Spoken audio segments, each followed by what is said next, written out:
Parte 4. A inteligência de Cristo diante da ansiedade e do gerenciamento dos pensamentos. A inteligência do carpinteiro de Nazaré era tão impressionante que ele discursava sobre temas que só seriam abordados pela ciência 19 séculos depois, com o surgimento da psiquiatria e da psicologia. Cristo se adiantou no tempo e discorreu sobre a mais insidiosa das doenças psíquicas, a ansiedade. Mateus capítulo 6, do versículo 25 a 34. A ansiedade estanca o prazer de viver, fomenta a irritabilidade, estimula a angústia e gera um universo de doenças psicossomáticas. A medicina, como ciência milenar, sempre olhou para a psiquiatria e para a psicologia de cima para baixo, com certa desconfiança, pois as considerava ciências novas e maturas. Muitos estudantes de medicina, até mesmo na escola em que me formei, não davam grande importância às aulas de psiquiatria e psicologia. Queriam estudar os órgãos do corpo humano e suas doenças, mas desprezavam o funcionamento da mente.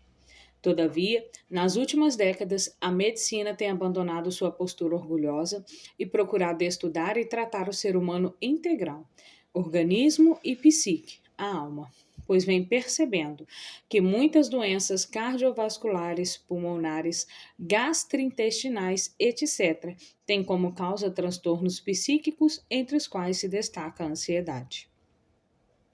Jesus discorreu sobre uma doença que somente agora tem ocupado os capítulos principais da medicina. Provavelmente no terceiro milênio, um excelente médico será, antes de tudo, um profissional com bons conhecimentos de psiquiatria, psicologia e cultura geral. Será um profissional menos ávido por pedir exames laboratoriais e prescrever medicamentos e mais interessado em dialogar com seus pacientes.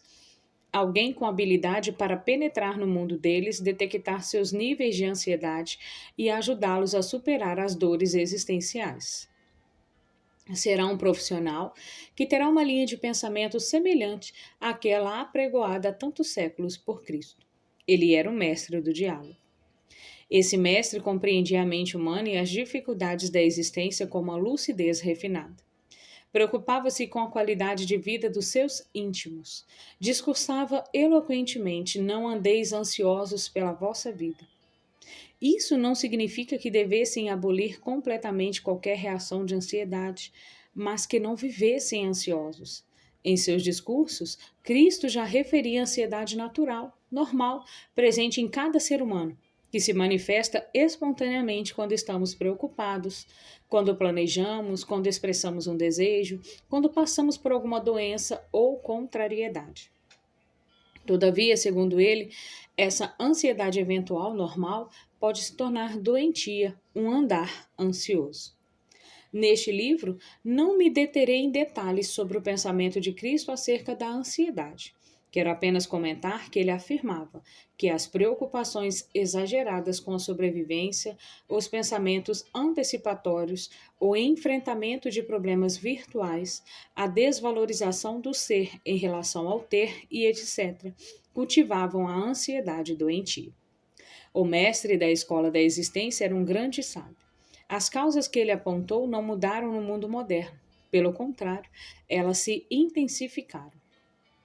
Quanto mais conquistamos bens materiais, mais queremos acumulá-los. Parece não haver limites para a nossa insegurança e insatisfação.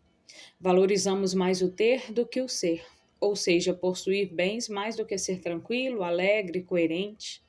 Essa inversão de valores gera ansiedade e seus frutos: insegurança, medo, apreensão, irritabilidade, insatisfação, angústia, tensão emocional associada a um aperto no tórax. A insegurança é uma das principais manifestações da ansiedade. Fazemos seguros de vida, da casa, do carro, mas ainda assim não resolvemos nossa insegurança. Cristo tinha razão. Há uma ansiedade inerente ao ser humano, ligada à construção de pensamentos, influenciada pela carga genética, por fatores psíquicos e sociais. Só não tem essa ansiedade quem está morto. Somos a espécie que possui o maior de todos os espetáculos, o da construção de pensamentos. No entanto, muitas vezes, usamos o pensamento contra nós mesmos para gerar uma vida ansiosa. Os problemas ainda não ocorreram, mas já estamos angustiados por eles. O capítulo 6 de Mateus diz: Não andeis ansiosos pelo dia de amanhã, basta a cada dia o seu próprio mal. Cristo queria vacinar seus discípulos contra o estresse produzido por pensamentos antecipatórios. Não abolia as metas, as prioridades, o planejamento do trabalho, pois ele mesmo tinha metas e prioridades bem estabelecidas. Mas queria que os discípulos não gravitassem em torno de problemas imaginários. Muito de nós vivemos o paradoxo da liberdade utópica. Por fora somos livres porque vivemos em sociedades democráticas, mas por dentro somos prisioneiros, escravos das ideias dramáticas e de conteúdo negativo que antecipam o futuro. Há diversas pessoas que gozam de boa saúde, mas vivem miseravelmente pensando em câncer, infarto, ansiedade, perdas. O ensinamento de Cristo relativo à ansiedade era sofisticado, pois para praticá-lo seria necessário conhecer uma complexa arte intelectual que todo ser humano tem dificuldade de aprender: a arte de gerenciar os pensamentos. Governamos o mundo exterior, mas temos enorme dificuldade em gerenciar nosso mundo interior, o dos pensamentos e das emoções. Somos subjugados por necessidades que nunca foram prioritárias, pelas paranoias do mundo moderno, o consumismo, a estética, a segurança. Assim, a vida humana, que deveria ser um espetáculo de prazer, torna-se um espetáculo de terror, de medo, de ansiedade.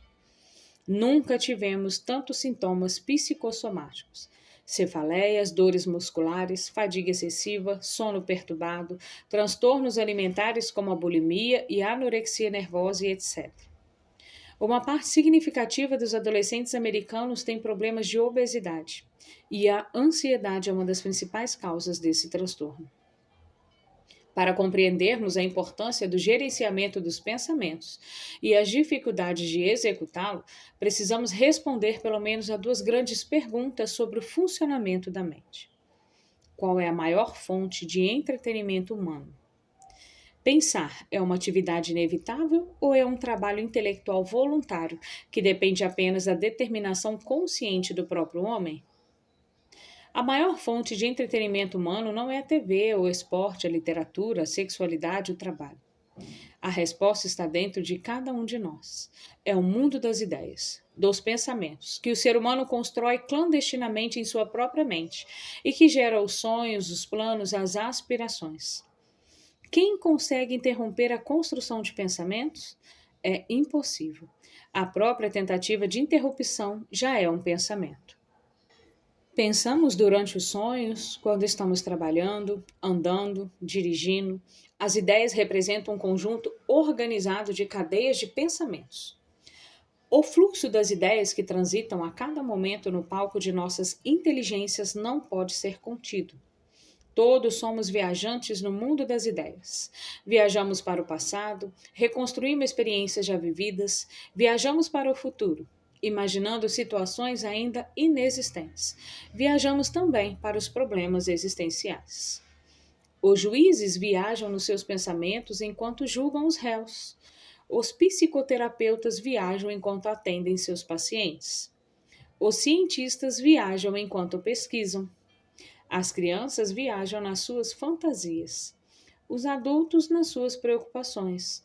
Os idosos nas suas recordações. Uns constroem projetos e outros castelos inatingíveis. Uns viajam menos em seus pensamentos, outros viajam muito, concentrando-se pouco em suas tarefas. Essas pessoas pensam que têm déficit de memória, mas na verdade possuem apenas déficit de concentração por causa da hiperprodução de pensamentos. Pensar não é uma opção voluntária do ser humano, é o seu destino inevitável. Não podemos interromper a produção de pensamentos, só podemos gerenciá-la. É impossível interromper o fluxo de pensamentos, pois além do eu, vontade consciente, existem outros três fenômenos: o da autochecagem da memória, a âncora da memória e o complexo autofluxo,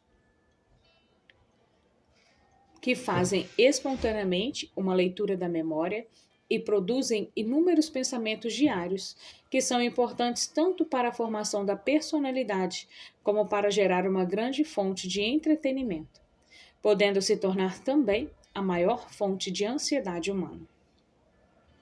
Cristo tanto prevenia contra a ansiedade como discursava sobre o prazer de viver. Dizia: olhai os lírios do campo. Mateus capítulo 6, versículo 28. Queria que as pessoas fossem alegres, inteligentes, mais simples. Porém, assim como seus discípulos, nós não sabemos contemplar os lírios do campo. Ou seja, não sabemos extrair o prazer dos pequenos momentos da vida. A ansiedade estanca esse prazer. Apesar de o mestre da escola da vida discursar sobre a ansiedade e suas causas, sua proposta em relação ao sentido da vida e ao prazer de viver era tão surpreendente que, como analisaremos no próximo capítulo, chocam a psiquiatria, a psicologia e a neurociências. Ao longo de quase 2 décadas pesquisando o funcionamento da mente humana, compreendi que não há ser humano que não tenha problemas no gerenciamento dos seus pensamentos e emoções, principalmente diante dos focos de tensão.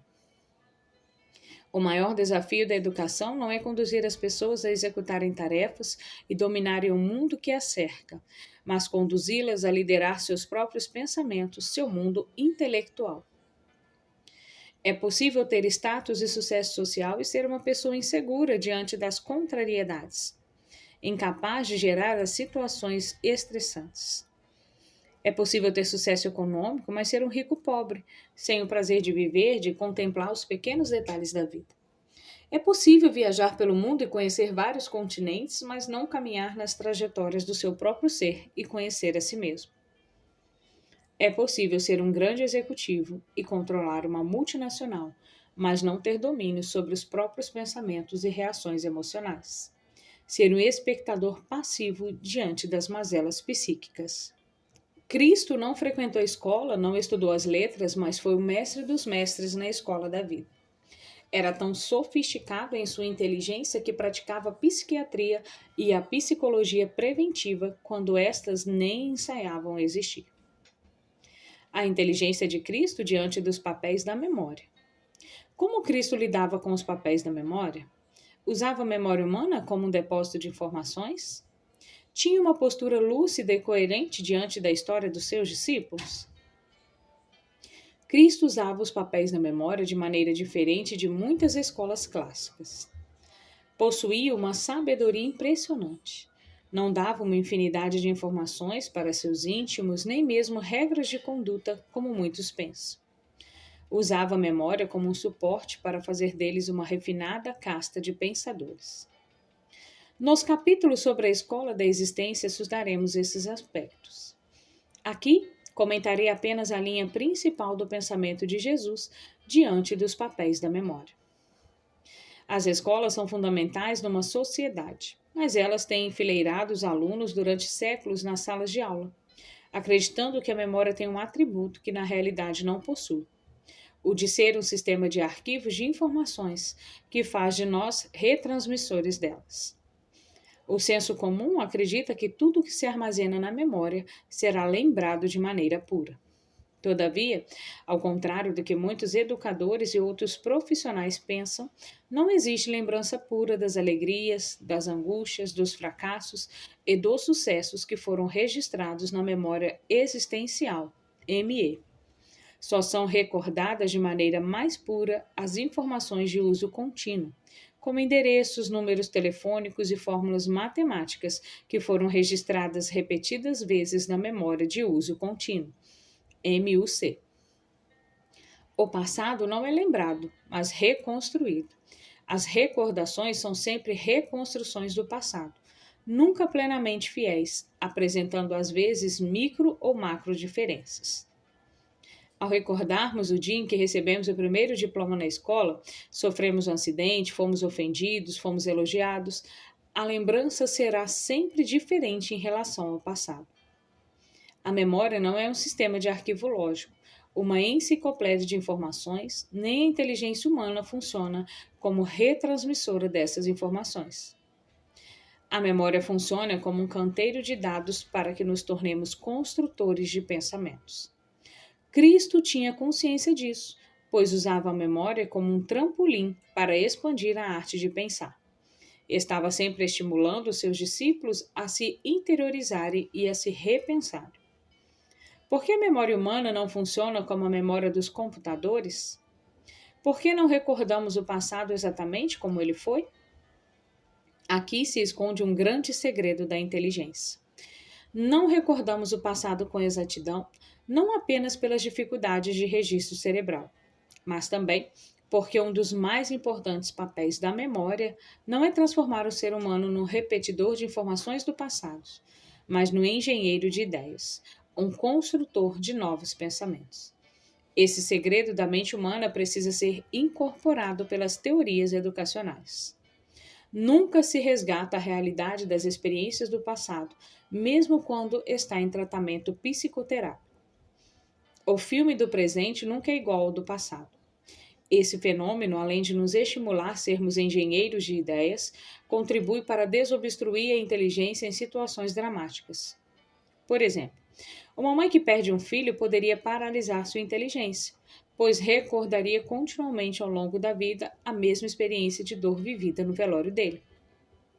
Porém, como a recordação do presente é sempre distinta daquela do passado, ainda que minimamente a mãe vai pouco a pouco aliviando inconscientemente a dor da perda, apesar de a saudade nunca mais ser resolvida.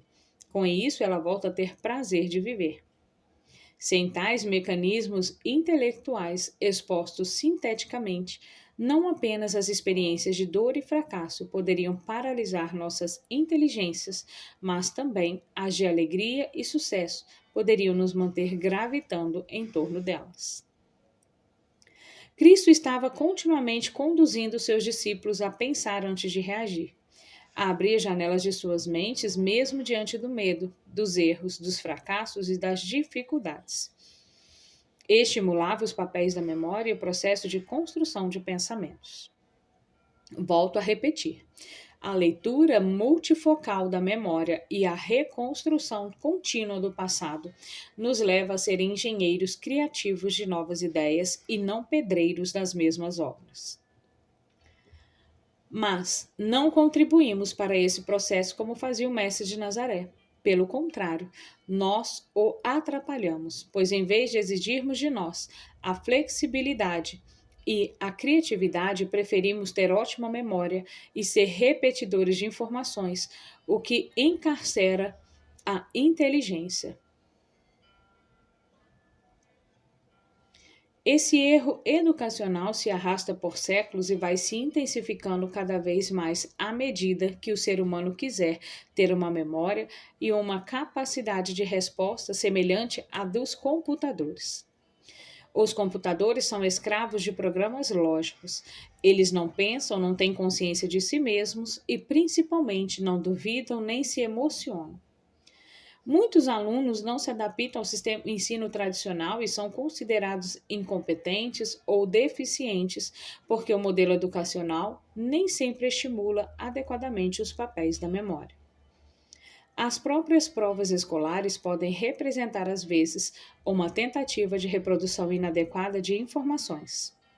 Precisamos compreender que a especialidade da inteligência humana é expandir a arte de pensar, criar, libertar o pensamento e não decorar e repetir informações.